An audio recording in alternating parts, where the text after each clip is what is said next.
Mesdames et messieurs, bonjour, je suis très heureux de vous accueillir aujourd'hui dans cet endroit prestigieux, l'hôtel de Pomereux, qui est l'hôtel de réception de la Caisse des dépôts, une institution qui, depuis bientôt 200 ans, première institution financière publique française, se consacre à l'intérêt général et au développement économique.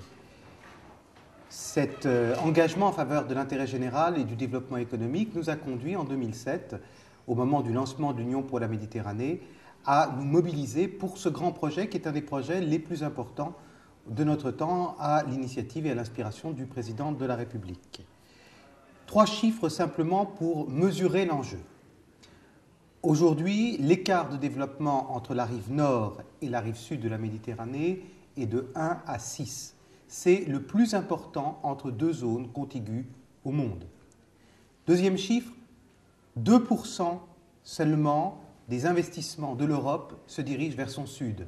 C'est bien moins que ce que fait la Chine vis-à-vis de l'Asie du Sud-Est, bien moins que ce que font les États-Unis vis-à-vis de l'Amérique latine. Il y a donc un grand rattrapage à opérer. Et ce, d'autant plus que les pays de la rive sud, et c'est le 3e chiffre, connaissent une accélération de leur croissance, puisque le différentiel de croissance entre la rive nord et la rive sud a été l'an dernier de 6,5%. La croissance est aujourd'hui au sud, et travailler pour le développement économique de la France, pour le développement économique de l'Europe, c'est aussi aujourd'hui connecter l'Europe, connecter la France à cette croissance économique formidable qui s'opère sur la rive sud. Alors, avant de vous parler peut-être du projet Vocation Patrimoine, simplement remettre en perspective l'engagement de la Caisse dans cette région. En 2007, la Caisse des dépôts a été la première institution financière française à inscrire le succès de l'Union pour la Méditerranée dans ses objectifs stratégiques avec son plan Élan 2020. Cet engagement, nous l'avons décliné depuis lors dans un certain nombre de projets concrets. Le projet phare, c'est évidemment le fonds Inframed, le fonds pour les infrastructures urbaines, énergétiques et de transport, les nouvelles infrastructures, celles qui vont devoir être construites au service des populations dans les années à venir. 3 dates. 3 juillet 2008, nous signons la lettre d'intention en vue de la création de ce fonds avec notre homologue italienne, la Cassa Depositi e Prestiti. Quelques jours avant le sommet de Paris qui lance l'Union pour la Méditerranée. 30 avril 2009, à Alexandrie, la Caisse des dépôts française, la Cassa Depositi italienne, rejointe par la Caisse des dépôts et de gestion du Maroc et par la banque égyptienne EFG Hermès, lance officiellement le fonds Inframed. Le projet a été rejoint depuis par la BEI et le 26 mai prochain, la semaine prochaine, nous ferons le premier closing du fonds Inframed qui, avec 400 millions d'euros en fonds propres au départ pour monter à plus d'1 milliard dans les prochains mois, sera le plus important fonds d'infrastructure dans cette région du monde, le premier instrument de financement de l'Union pour la Méditerranée. À titre d'exemple, le principal fonds à ce jour est un fonds construit entre Abu Dhabi et une banque suisse, UBS, qui fait 500 millions de dollars, c'est-à-dire le montant du premier closing d'Inframed, alors que ce fonds, c'est son objectif cible. Donc on voit bien l'ambition. Mais ce n'est pas le seul projet. Nous avons aussi lancé le fonds Averroès pour les PME, 100 millions d'euros. Nous sommes membres fondateurs du Centre de Marseille pour l'intégration méditerranéenne, sur lequel nous allons travailler avec la Banque mondiale pour développer l'expertise en Méditerranée sur les sujets du développement durable des territoires et des villes, enjeu majeur.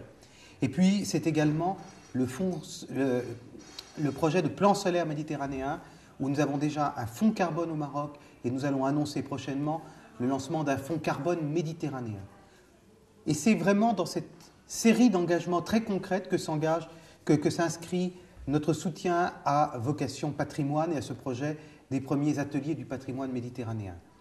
Quand Béatrice de Foucauld est venue me présenter ce projet, je dois dire que j'ai tout de suite trouvé qu'il y avait une complémentarité très forte avec ce que la Caisse des dépôts essayait de faire, c'est-à-dire de promouvoir l'économie en Méditerranée et le rapprochement par l'échange des populations. 2 chiffres encore. La Méditerranée, c'est aujourd'hui pratiquement la moitié des sites du patrimoine mondial. C'est 384 sites sur plus de 800.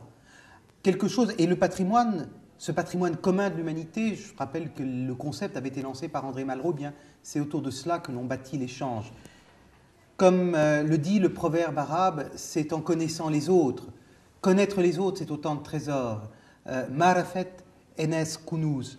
Eh bien, c'est vraiment cette logique-là d'échange, de partenariat autour du patrimoine qui nous anime.